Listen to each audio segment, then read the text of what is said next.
20s that I can remember only 2 or 3 feelings of real public exhilaration, and that I thank God I was in the square in Johannesburg the night they lowered the flag of apartheid and raised the flag of the ANC for Nelson Mandela to be president.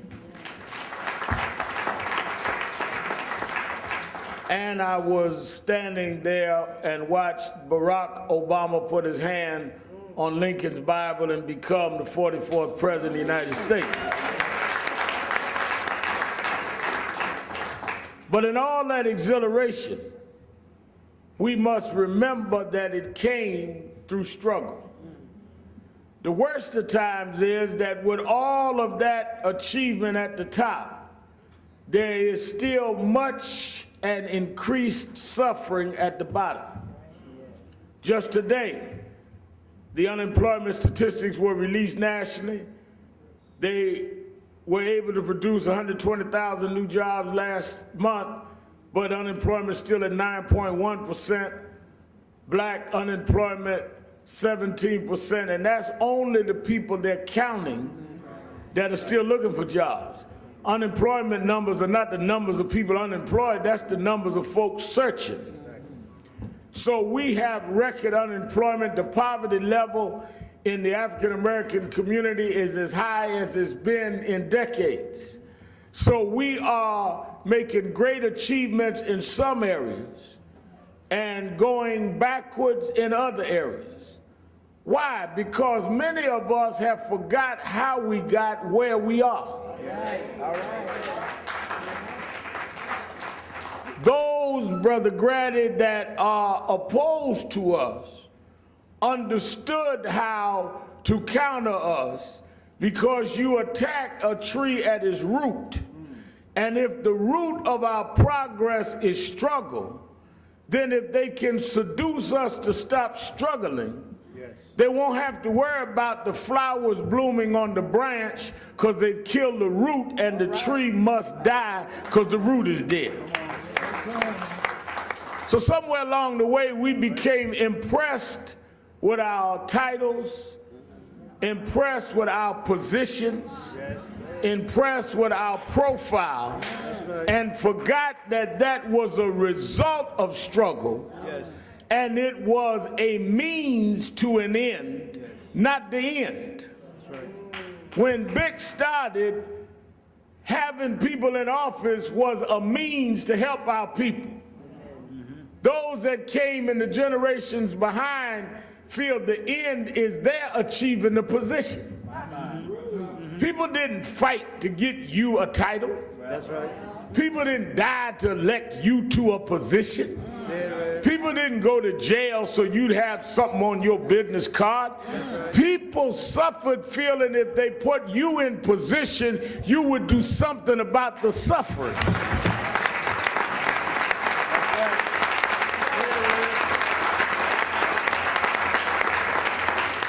So many of us became confused and act like the movement was for them, rather than the movement was for all of us, hoping if we put some in position, they would keep the movement going. Right. Some got in position and felt the price they had to pay was to become allied with those that never wanted to see them in position in the first place. Right. So you embrace those that never wanted to see you anywhere, and you discard those who you stood on their shoulders to make you look taller than you ever was.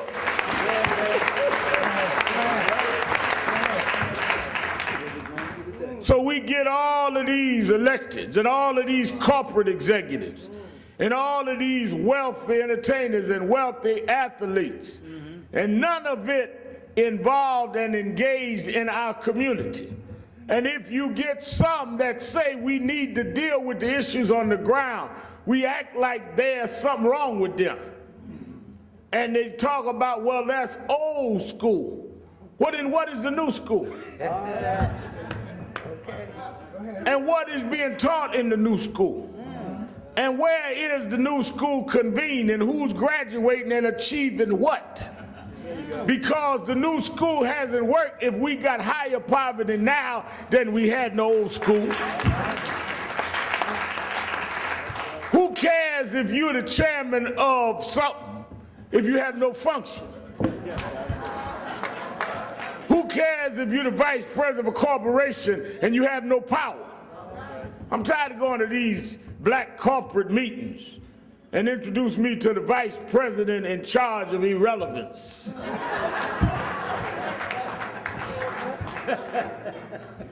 Senior in charge of nothing.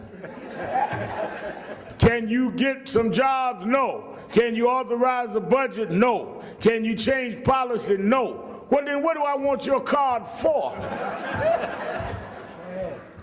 But we are impressed with the appearances of power than the reality of power. So on top of our great achievements, there become great opposition. So look at the landscape. Barack Obama is elected. He is elected in the worst economic conditions we've seen. They blame him on the conditions. They immediately attack him all the way down to his birthright. You never heard of a president had to prove he was born in the country.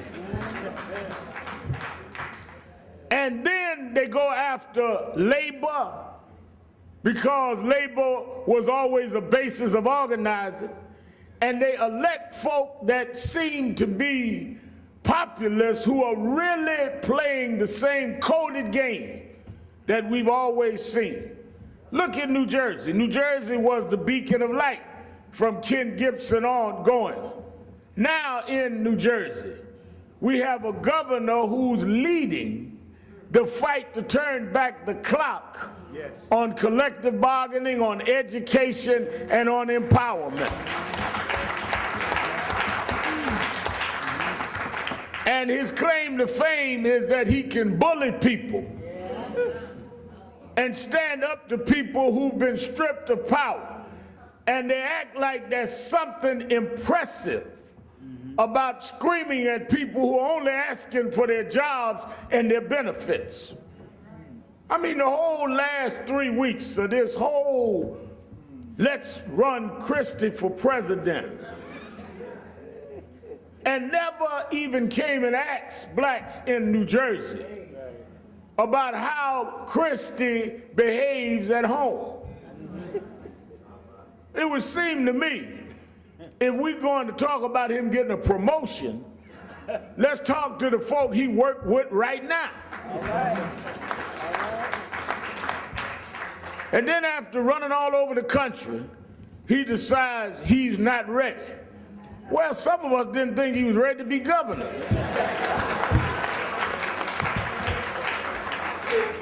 And I know some of y'all got to do business with him and gonna have to clap under the table, but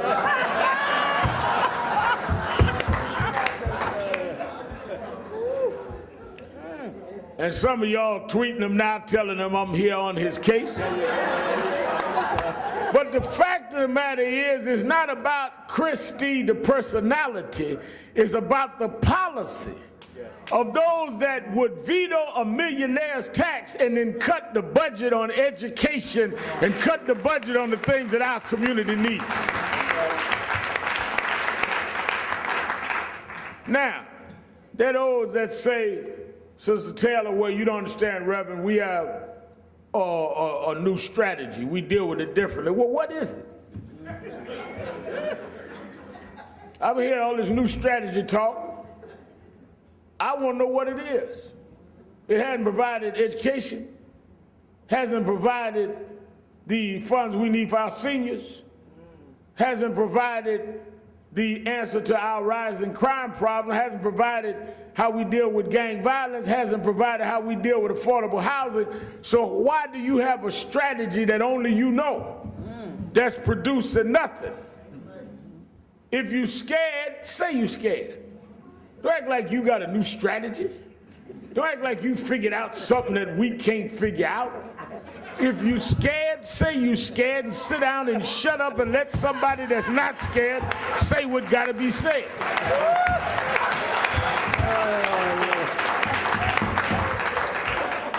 Ain't nothing new about scared folk.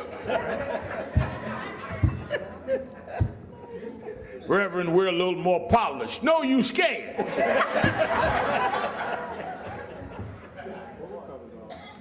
And if those ahead of you and ahead of us had been scared, you wouldn't be sitting in the